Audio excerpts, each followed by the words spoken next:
Il-Parlament beda jiddiskuti abbozz ta' liġi privat tad-deputat laburista Amanda Spiteri Grek li jipproponi li 10 snin mindu persuna temm it-trattament tal-kanċer ma tibqax obbligata li f'applikazzjoni tal-impjieg, f'kuntratti u f'ftim ta' assigurazzjoni u servizzi finanzjarji tinforma dwar l-istorja tal-kanċer li kellha.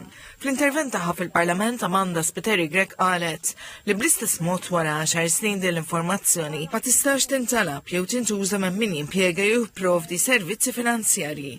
Bl-abbozz ta' liġi l-obbligu ta' rapportaġġ jonqos bin-nofs għal 5 snin minn dun temm it-trattament tal-kanċer meta l-persuna tkun taħt l-età ta' 21 sena.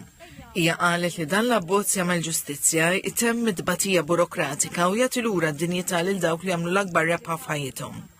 Enfasizzat li l-persuna li fiet mill-kanċer ma tistax teqpa' ġordik il-marka l-omora.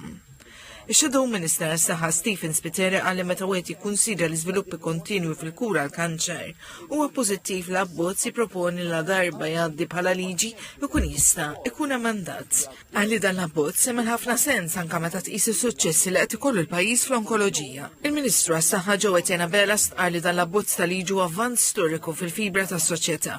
Wara l-fehma li sabiħ tal-abbozz huwa li meta jgħaddi żmien mit-trawma ta' diagnosi u trattament tal-kanċer, l-istorja medika ma tibqax tiġri bħal del wara dak il-persuna.